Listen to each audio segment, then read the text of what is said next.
Dear students, greetings of the day. Electrostatics में कौन कौन से टॉपिक्स हो चुके हैं हम लोगों के, एक बार उनके नेम्स रिवाइज कर लेते हैं।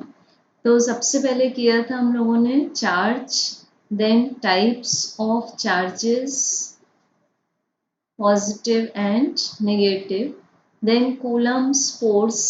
ठीक, फोर्स में आप वेक्टर क्वांटिटी लेते हैं। Sign of charge is not considered, arrows consider करते हैं आप on the basis of the nature of the force, whether the force is attractive और the force is repulsive. Next लिया था हम लोगों ने पॉइंट इलेक्ट्रिक इंटेंसिटी का। So electric intensity was F upon Q0 and this was V upon D, and another formula was 1 upon 4 pi epsilon 0 into the magnitude of charge divided by distance square। Force and electric field दोनों में ही आप charge का magnitude लेंगे, sign consider नहीं करेंगे। Electric intensity का जब आप डायरेक्शन कंसीडर करेंगे तो आपको एक छोटा सा प्रिंसिपल लगाना है जिसको हम लोगों ने इन शॉर्ट टर्म किया था, ट्रिकी वे में लिया था। That was pony, means positive charge से outward lines and negative charge में inward lines. Today, the first topic of our lecture is electric flux. ठीक है, इलेक्ट्रिक फ्लक्स समझने से पहले हम लोग ये कुछ पिक्चर्स देख रहे हैं ऑन द स्क्रीन, जिसमें आपको दिखाया हुआ है फ्लो ऑफ लिक्विड। ठीक है, डिफरेंट केसेस में आपको वाटर फ्लो दिखाया हुआ है। फर्स्ट केस में चेक करो आप, टैप में से जो वाटर निकल रहा है वो जस्ट ग्लास में जो ऑलरेडी एग्जिस्टिंग वाटर है या फिल हो चुका है उसको परपेंडिकुलर फॉल हो रहा है।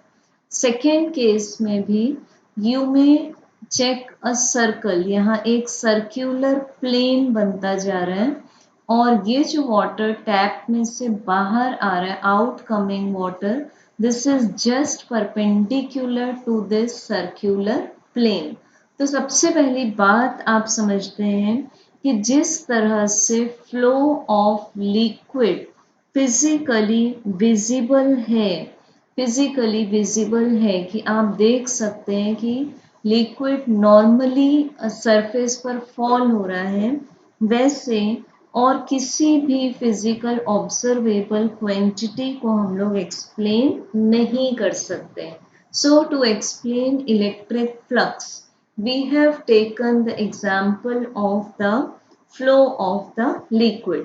अब जब भी आपको लिक्विड में रेट ऑफ फ्लो बताना होगा, suppose we have to measure this quantity, rate of flow of liquid, so what do we take, this is the volume of liquid. ठीक है, this is volume of liquid, कितना liquid per unit area per unit time में बाहर आ रहा है, उसको हम लोग बोलते हैं rate of flow of liquid. So we express this physical quantity mathematically as, इसको हम लोग अगर volume of liquid per unit time, इसको हम लोग सिर्फ बोल दें this is the rate of volume of the liquid, then how we express this, we express is as V into ds। ठीक, बट अब आप एक नेक्स्ट केस देखो, जैसे हम लोगों ने एक शावर हेड देखा, इसमें आपको जो वाटर बाहर आता हुआ दिख रहा है, दिस इज नॉट नॉर्मल। ठीक है, या फिर आप ऐसा एक एग्जाम्पल ले लें कि ये आपके पास में एरिया वेक्टर है। ठीक, ये एरिया है आपके पास, तो एरिया को एक्सप्रेस कर दिया आपने ds, और इसमें से किसी भी एरिया में से, जैसे एरिया आपने टिल्टेड लिया, दिस इज ds, तो इसमें से जो एरिया वेक्टर कंसीडर करेंगे आप वो एग्जैक्ट नॉर्मल कंसीडर करेंगे, this will B D s vector. But ठीक है, बट अगर आपके पास में जो सरफेस को नॉर्मल है, जैसे ये सरफेस है, D S is the surface, but इस पर जो हम लोगों ने नॉर्मल बनाया, this is suppose not parallel to the direction of flow of the liquid. Check this. यहाँ आपके पास में जो फ्लो ऑफ लिक्विड है वो इस डायरेक्शन में, ठीक। अब हम लोगों ने जो एरिया लिया हुआ है, जैसे एरिया आपने लिया हुआ है यहाँ पर ऐसा, ये एस इस तरह से लिया डी एस, और इस पर जो नॉर्मल बनाया हुआ है ये direction of flow of liquid के पैरेलल है। तो इस कंडीशन में आपके पास directly rate of flow of liquid हो जाएगा v इंटू डी एस।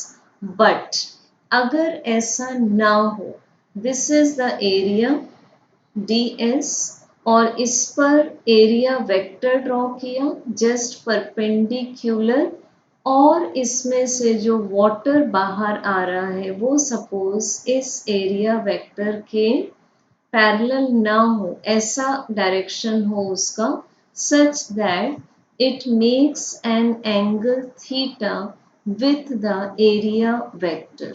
ये आपके पास एरिया वेक्टर है and this is the flow of liquid.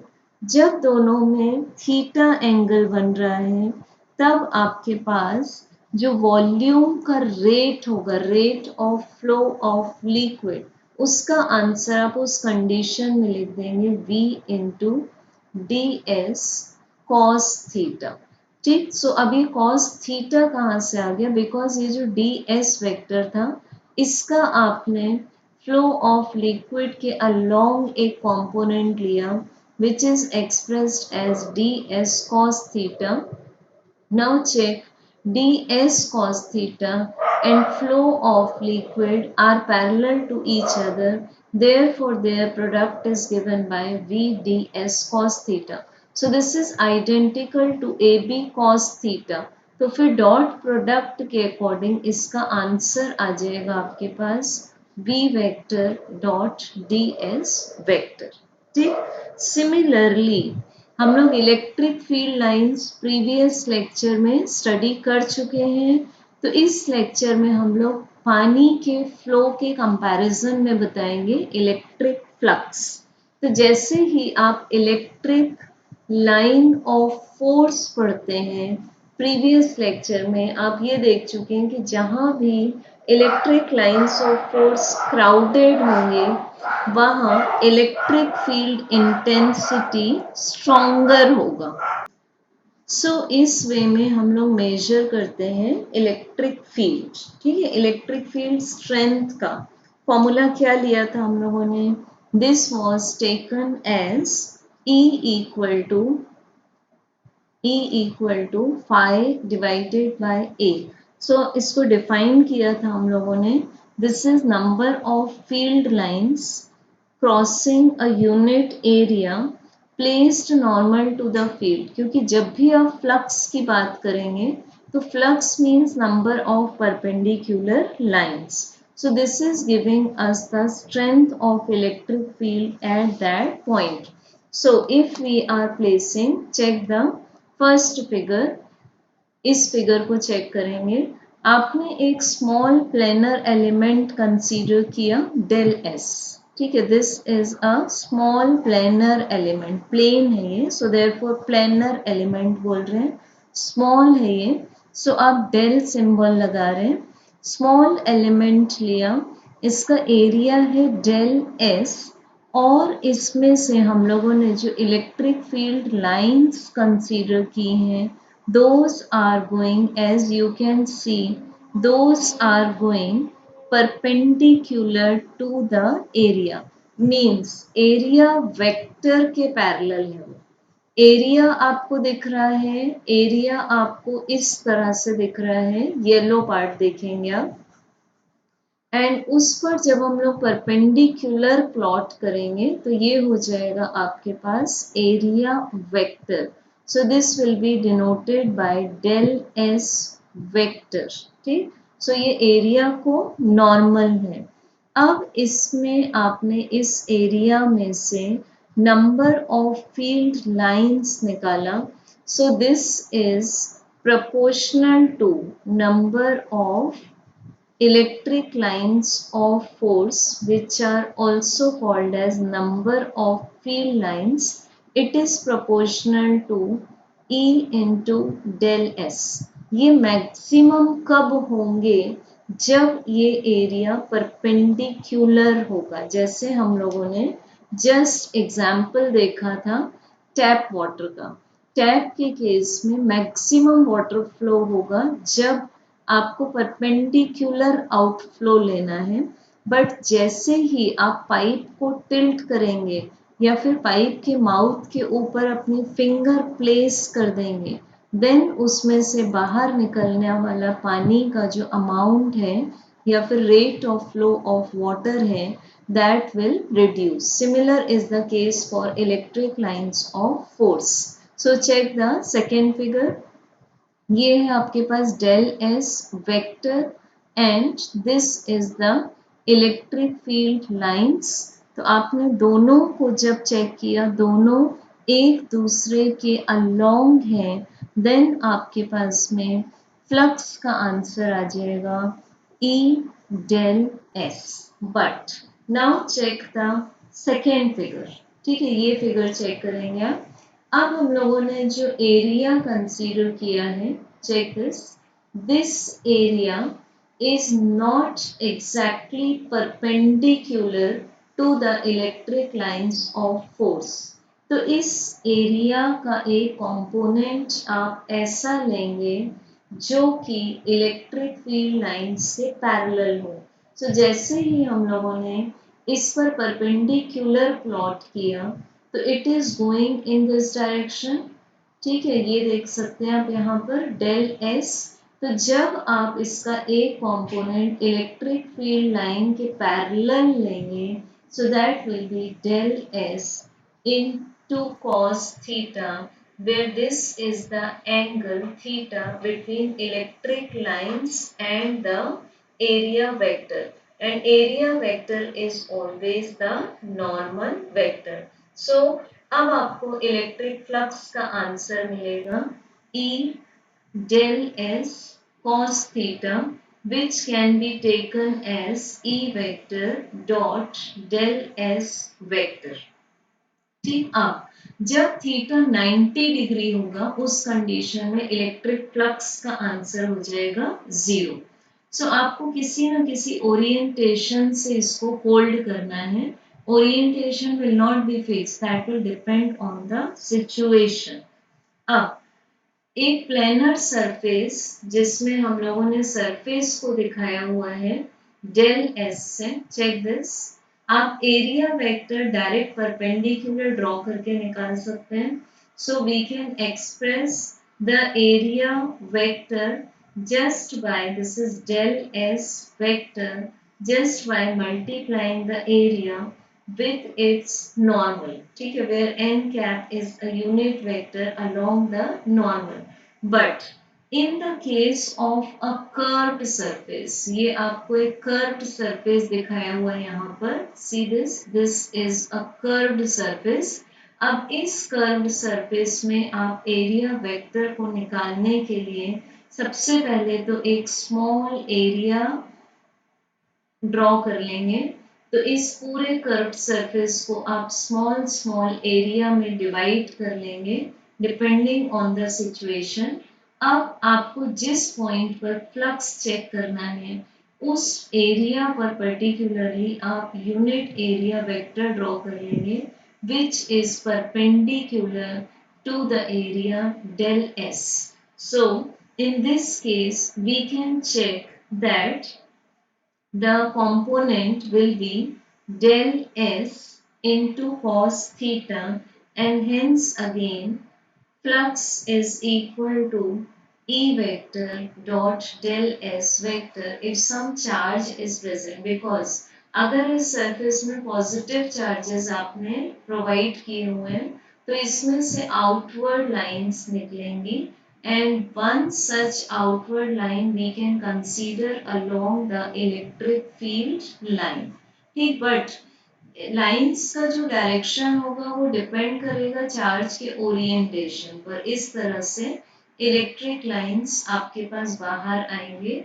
तो सपोज आपने यहाँ एक और स्मॉल सरफेस कंसीडर किया, तो इस पर जब आपने एरिया वेक्टर ड्रॉ किया d s vector and this is E vector, so flux phi equals to electric field vector dot, this is the dot product, dot area vector. So this figure gives us convention for defining normal. Normal means n cap से दिखा सकते हैं हम, and del s. तो del s का orientation जैसा भी हो, n cap उससे हमेशा परपेंडिकुलर होगा. So n cap is always perpendicular to the area. ठीक, so let's take an example of a cylinder. ये आपने एक सिलेंडर एज्यूम किया। इस सिलेंडर में तीन मेन सरफेसेस हैं। First top flat surface, second lateral curved surface and third bottom flat surface. अब जब आप फर्स्ट टॉप सरफेस को कंसीडर करते हैं तो इसको आपने बोला this is del s, but जब आप इस पर डेल एस वेक्टर ड्रॉ करेंगे that will be just perpendicular to the first top flat surface. Similarly second surface आपके पास कर्व्ड है, तो पहले आप इसको छोटे छोटे एरियाज में ब्रेकअप करेंगे।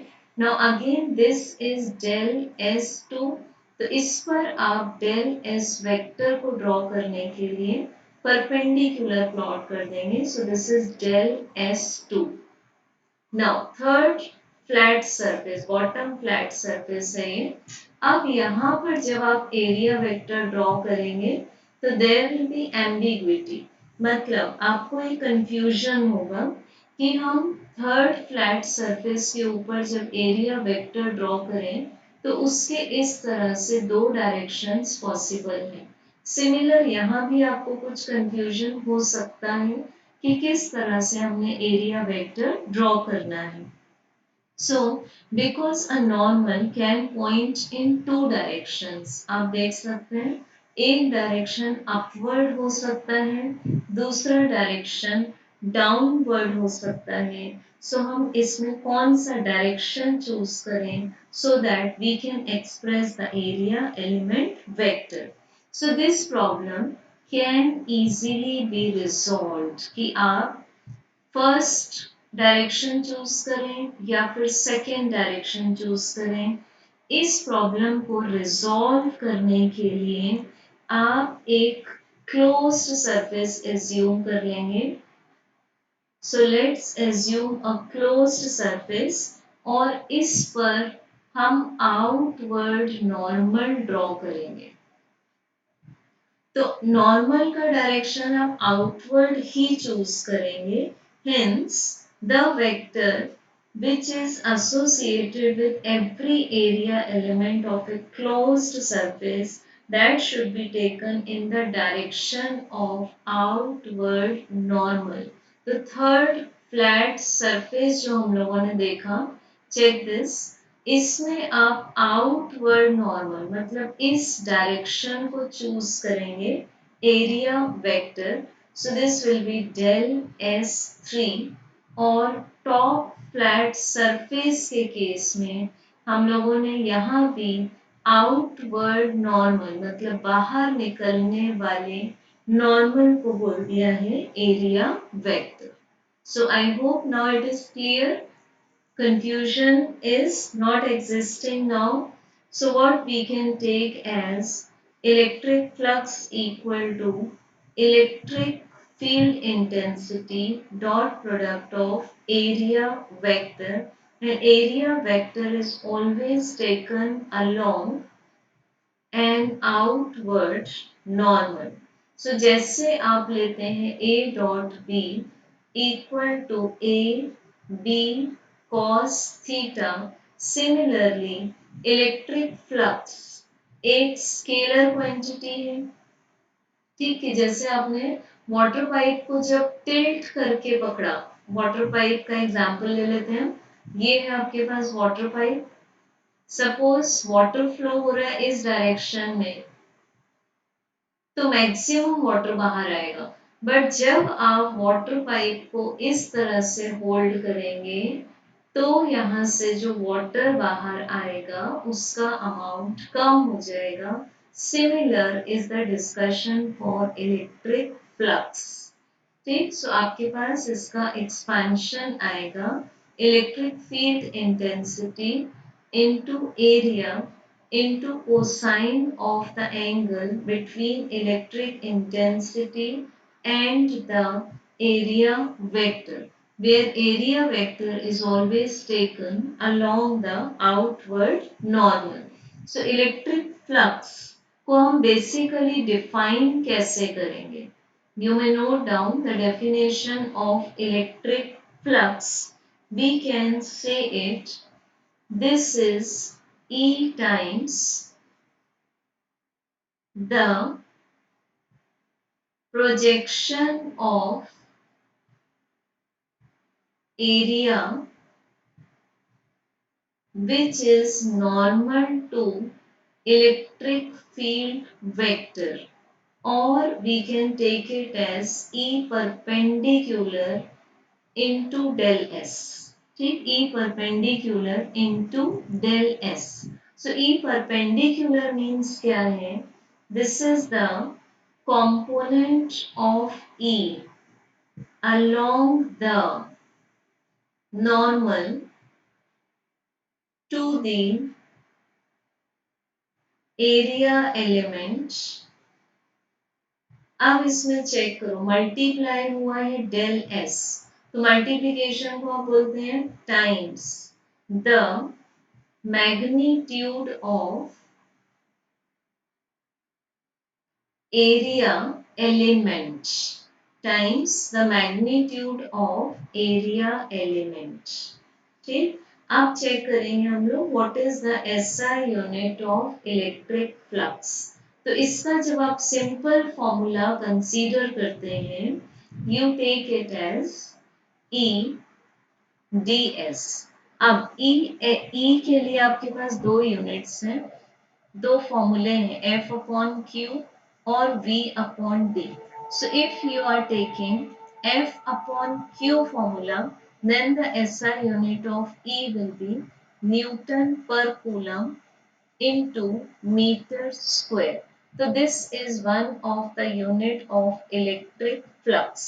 But if you consider this expression V by D, then electric field का unit होगा volt per meter और area का unit meter square। तो आपके पास इलेक्ट्रिक फ्लक्स का वन मोर यूनिट आ जाता है volt into meter. So these are two units, Newton meter square per coulomb and voltmeter are the two SI units of electric flux, ठीक। अब आप इसका जब डायमेंशनल फॉर्मूला निकालना चाहते हैं, तो you will be solving in this way, E into area. For E, we can put F upon Q into area. Now put the dimensions of force. So this is L1 M1 T minus 2 for area, L square, and for charge we can put I into T, that is current into time.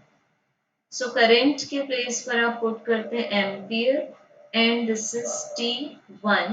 Now solve it completely. So it will be giving us L power 3 m power 1 t power minus 3 a power minus 1. So on this basis, we can relate the SI unit of electric flux to the MKS unit of electric flux. So what were SI unit? जो दो units हम लोगों ने निकाले उसमें से एक unit था न्यूटन मीटर स्क्वायर पर coulomb. Other unit was volt into meter, or this may be, if you consider this dimensional formula, then other MKS unit will be meter cube kg per second cube into ampere. So these are very important for the MCQs or to connect the relationship between SI unit of electric flux as well as the MKS unit. So in all, we can express the electric field as E equals to number of lines of force divided by area enclosing the lines of force. तो आपको अगर दोनों की knowledge होती है तो आप किसी भी एरिया में से कितना इलेक्ट्रिक फील्ड इंटेंसिटी है उस पर्टिकुलर पॉइंट पर कितना इलेक्ट्रिक फील्ड प्रोड्यूस हो रहा है स्ट्रॉन्ग है कि वीक है वो आप इजीली निकाल सकते हैं. Now next we are going to study Gauss law.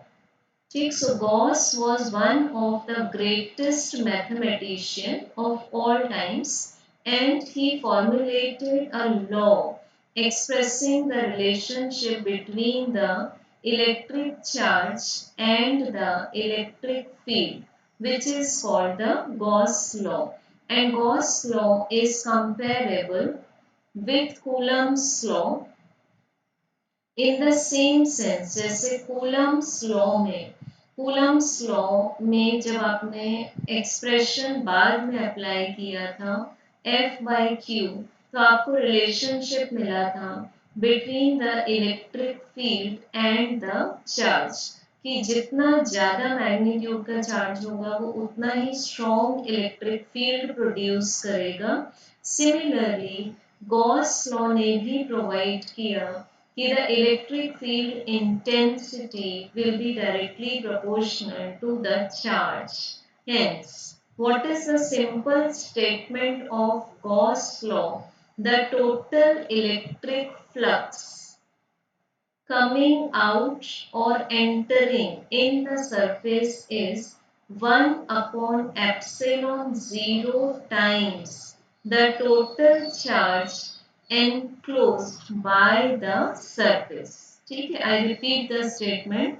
The total electric flux emitting out or entering in the closed surface is equal to 1 upon epsilon 0 times. Now what is this epsilon 0? This is absolute permittivity of free space. हम लोग पहले पढ़ चुके हैं Coulomb's law के case में into charge enclosed by the surface.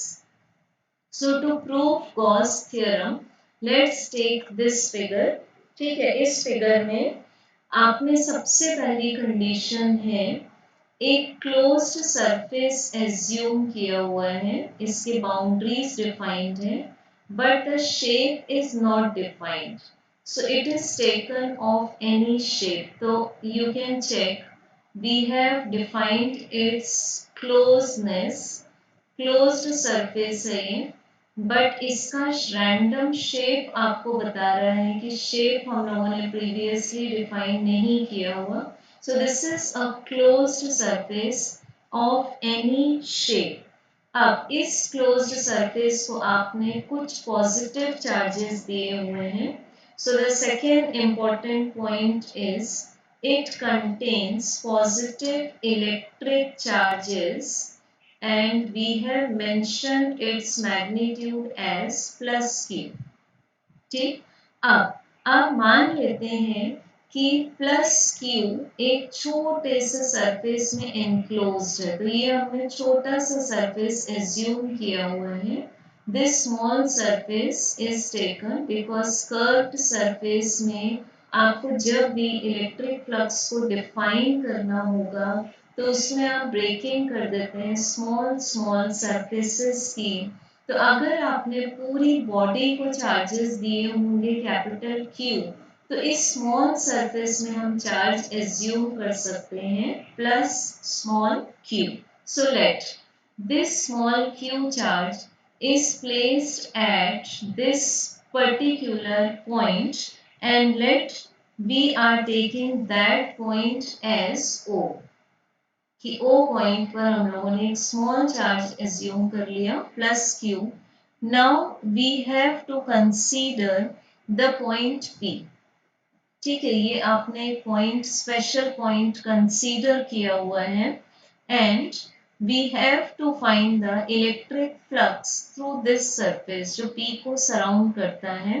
तो सबसे पहले हम ले सकते हैं the magnitude of electric field. You may note down with me कि अगर आपको P पर इलेक्ट्रिक फील्ड निकालना है, third point is electric field at point P is given by Coulomb's law से जो हम लोगों ने derive किया था इसका expression.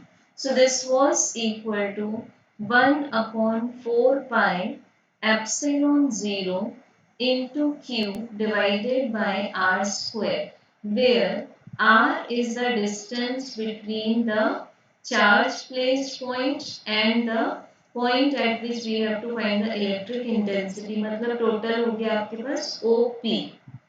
अब एम्बिग्विटी थी कि इस पर आप इलेक्ट्रिक फील्ड का डायरेक्शन कैसे लेंगे, तो ऑब्वियसली पॉजिटिव चार्ज में से आपने PONI इस तरह का ट्रिक बहुत बार देखा हुआ है। पॉजिटिव चार्ज में से हमेशा आउटवर्ड लाइंस निकलेंगी। तो ये जो हम लोगों ने चार्ज प्लेस किया O पर और P से इसको जैसे ही ज्वाइन किया, तो इस पर जो एरो आएगा वो आउटवर्ड डायरेक्शन में आएगा। So this is the direction of electric field intensity at point P। ठीक, so its direction is away from point O। ये आपने एक्सप्रेस कर दिया। अब एज्यूम करते हैं इस एरिया को, तो इस एरिया में आप चेक करो, दिस एरिया इज ds और इस पर हम लोगों ने जो ds वेक्टर ड्रॉ किया हुआ है, this is ds vector.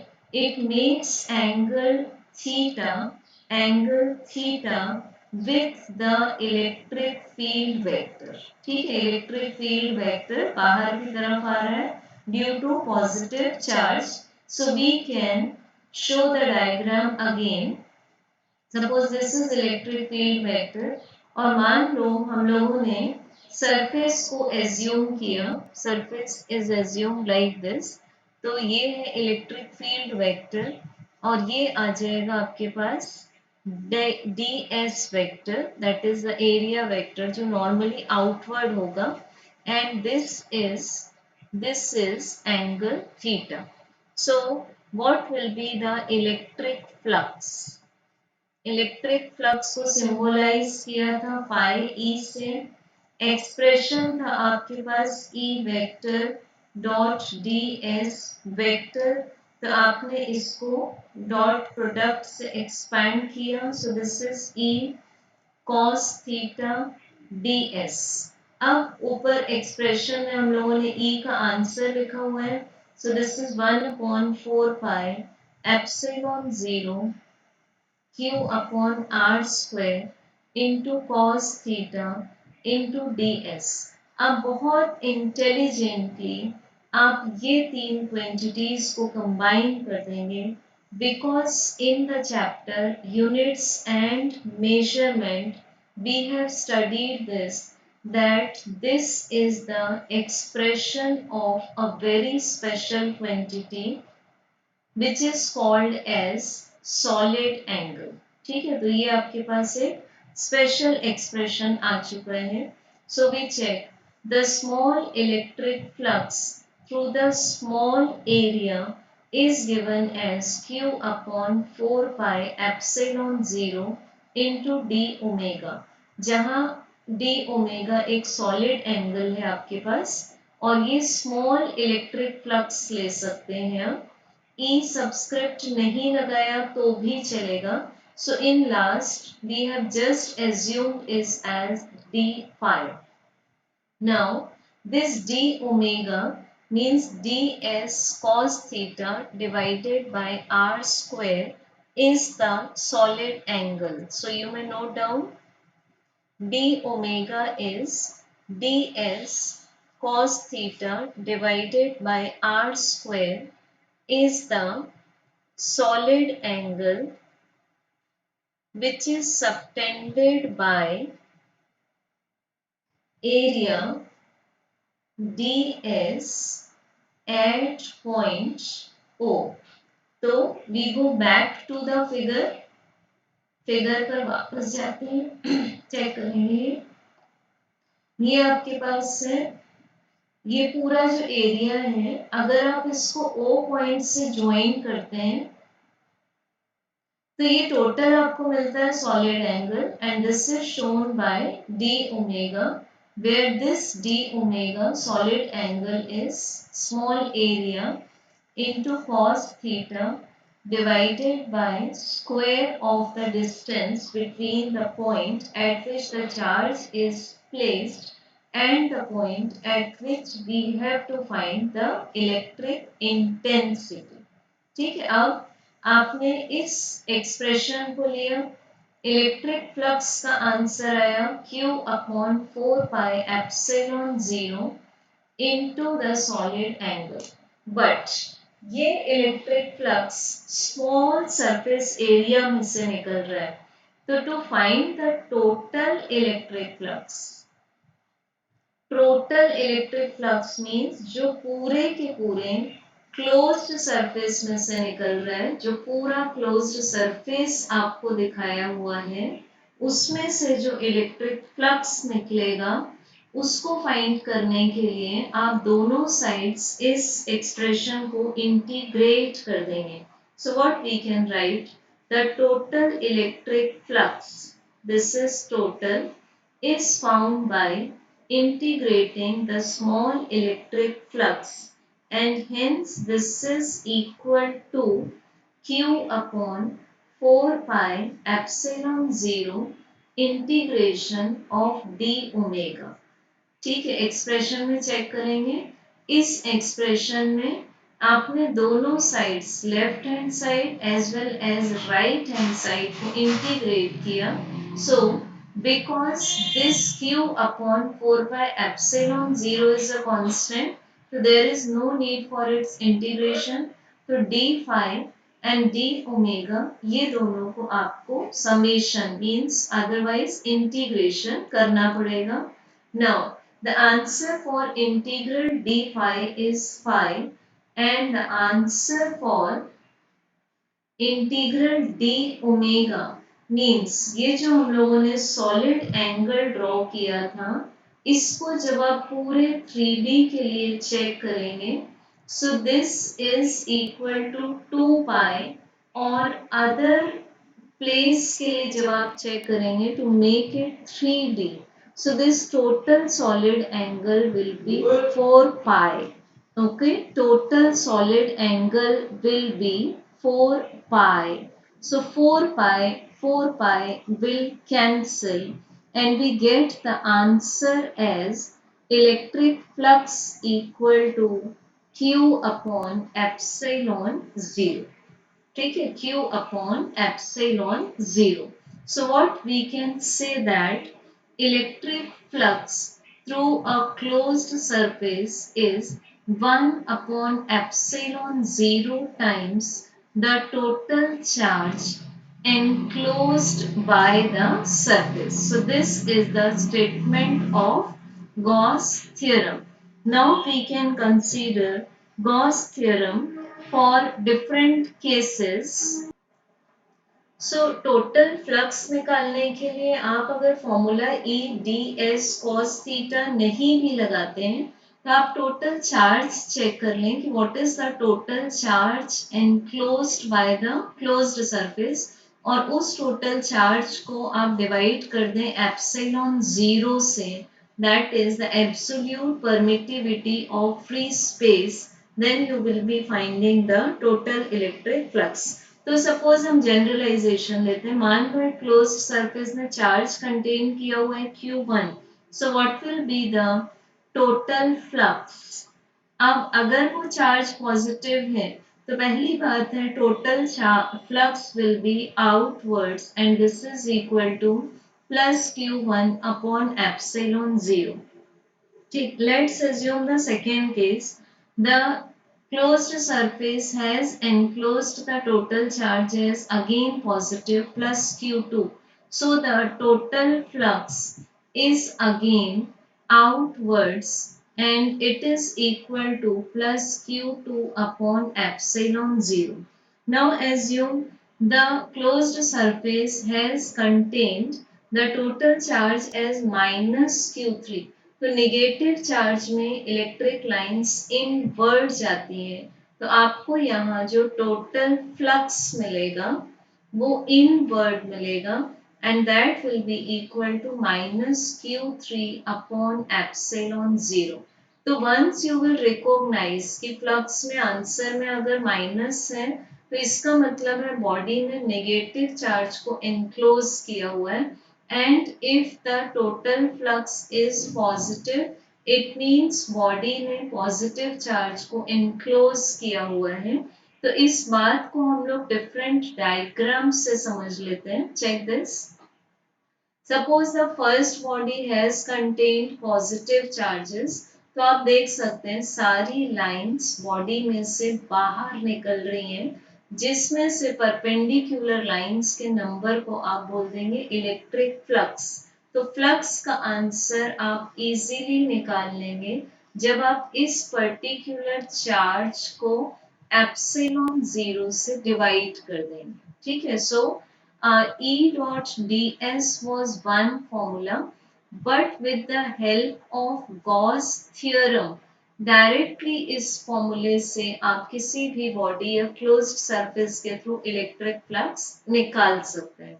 But ध्यान रखेंगे Gauss theorem is applicable only in the case of closed surfaces. Now, in the second figure, the body has contained negative charges, minus Q charge है, तो you can check by arrows, all arrows are going inward, मतलब इसमें electric lines of force focused हैं अंदर की तरफ। तो अब आप इसमें फ्लक्स का आंसर देंगे minus Q upon epsilon zero. But next case में आता है, check this special figure, third figure में जहां पर हम लोगों ने चार्ज को प्लेस किया हुआ है बाहर। सो ये आपके पास जो बाउंड्रीज डिफाइंड है, this is the boundary of closed surface, but जो चार्ज है इलेक्ट्रिक चार्ज वो बाहर है, क्लोज्ड सरफेस से बाहर रखा हुआ है हम लोगों ने इलेक्ट्रिक चार्ज। तो बिकॉज इसमें जितना इस बॉडी में जितना फ्लक्स एंटर करता है उतना ही फ्लक्स यहाँ से लीव कर जाता है।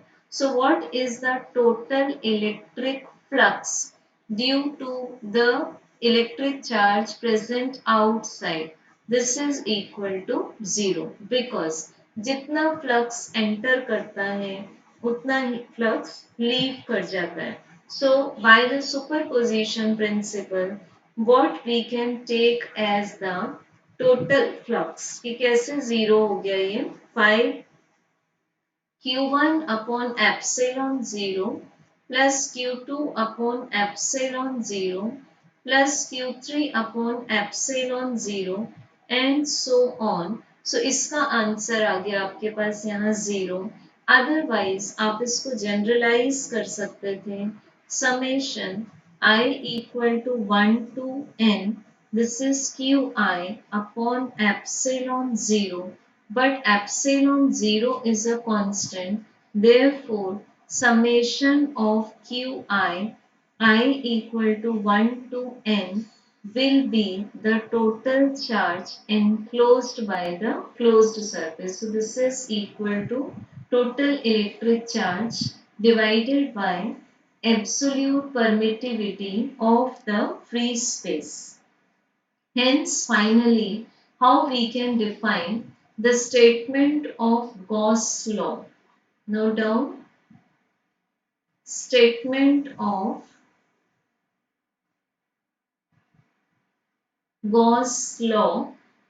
First, we write it like flux equal to integration E vector dot ds vector equal to q by epsilon 0, where q is the total charge within the surface, means enclosed by the surface.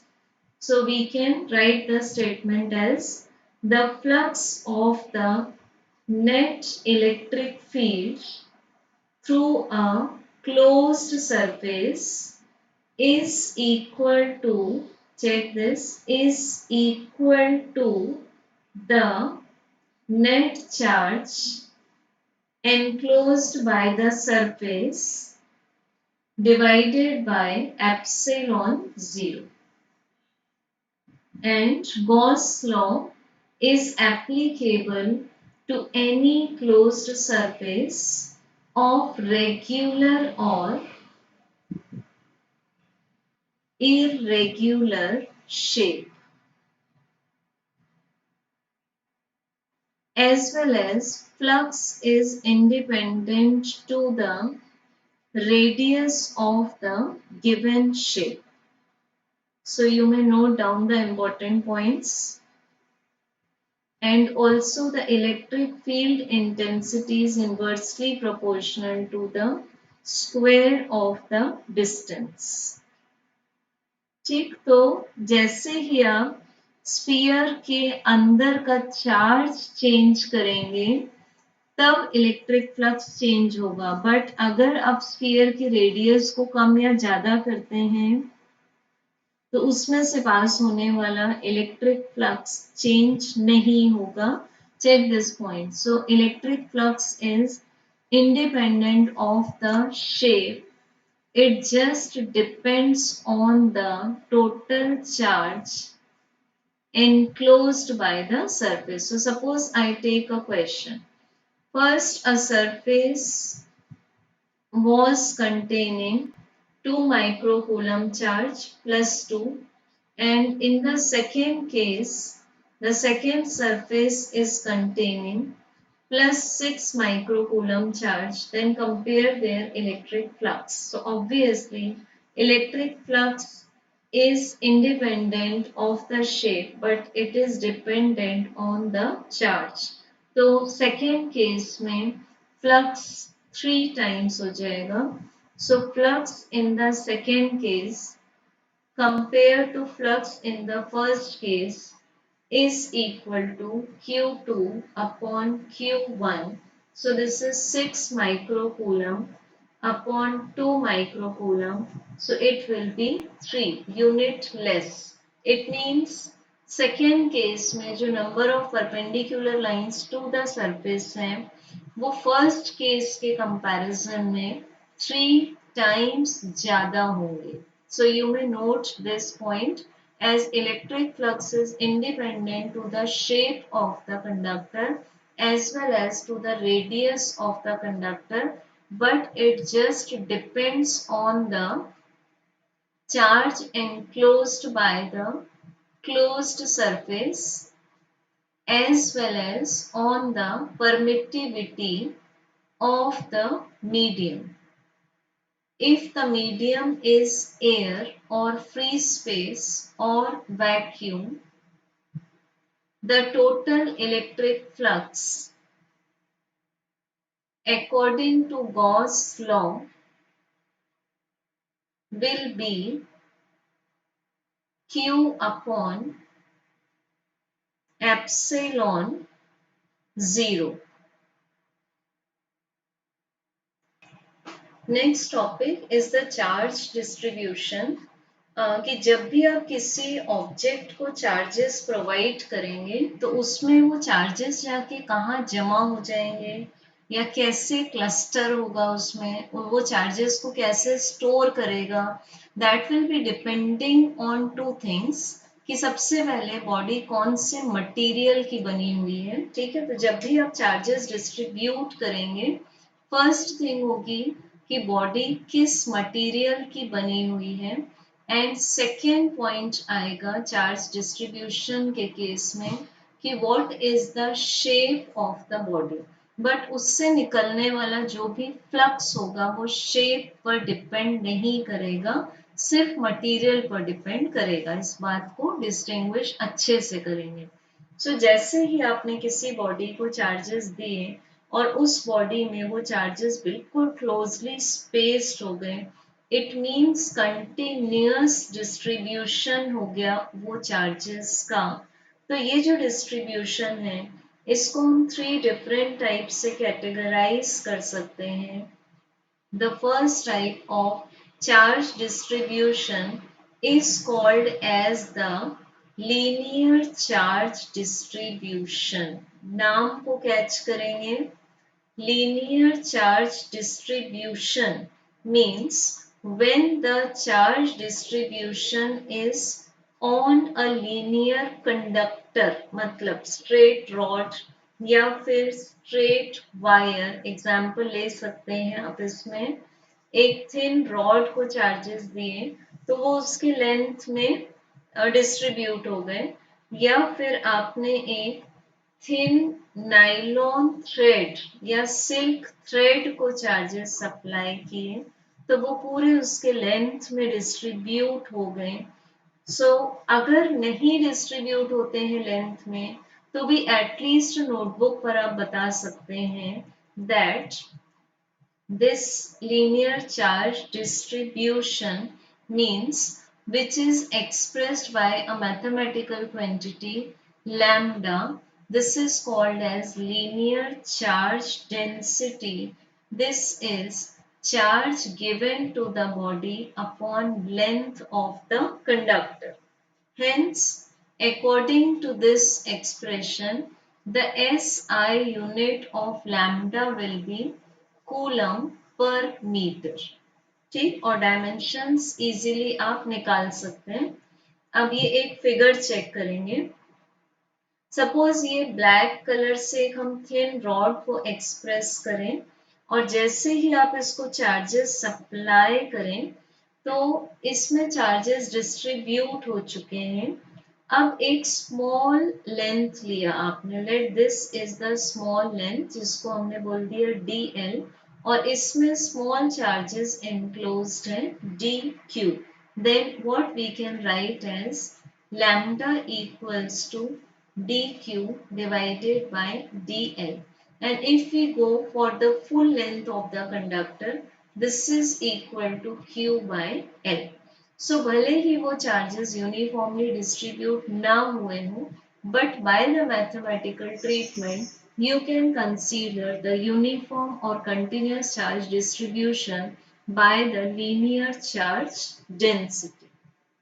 Next, अब आप मानते हैं कि body 2D है, so then we will be considering surface charge distribution.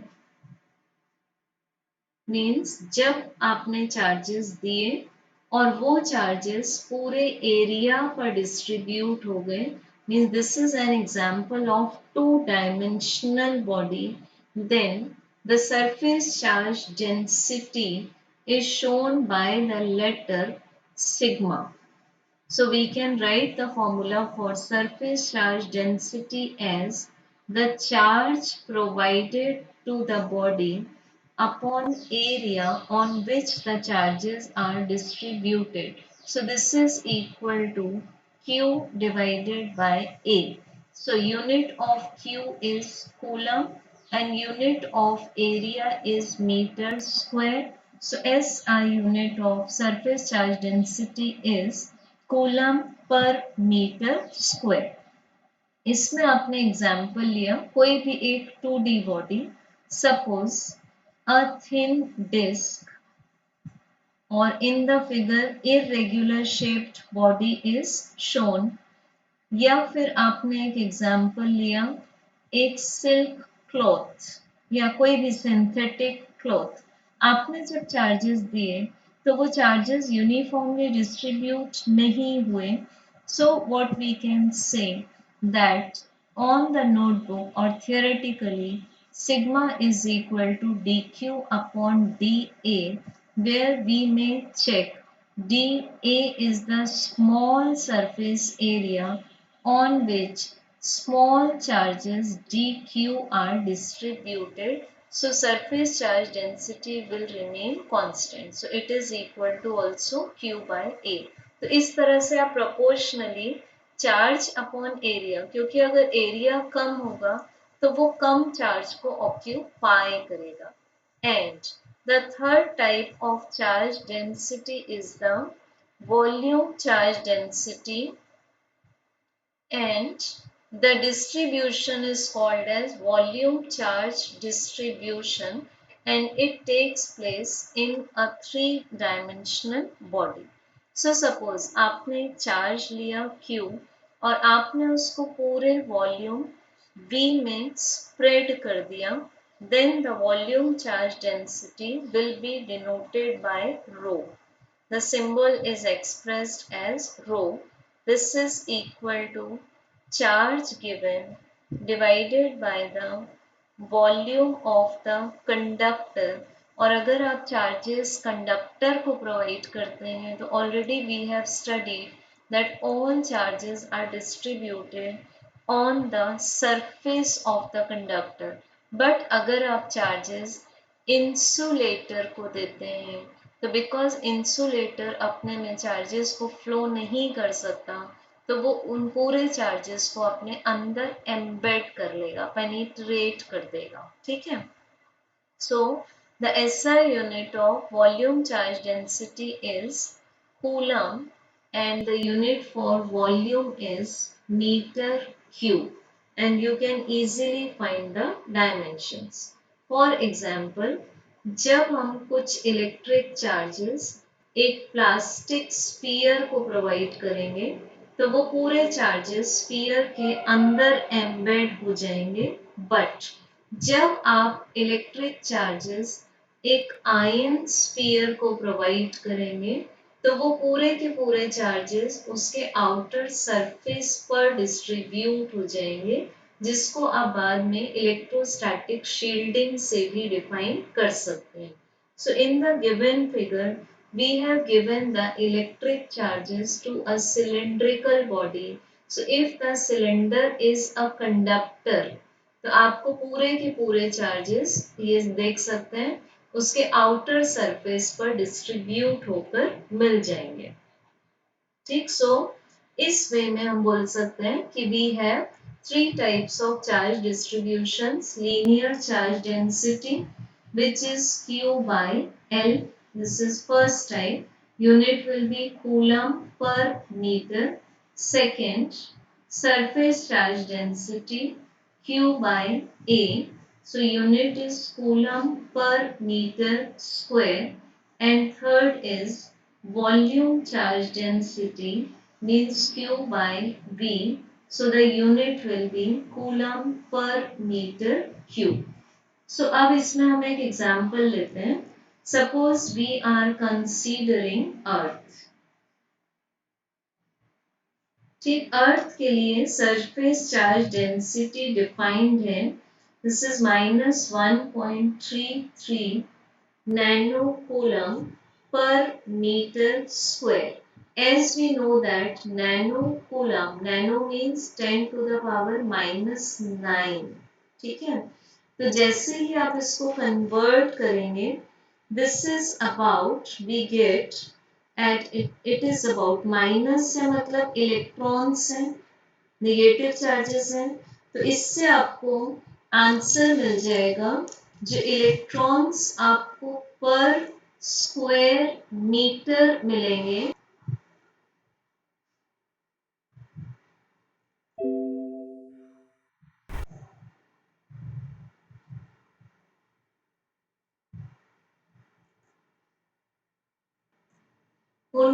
आप easily calculate कर सकते हैं।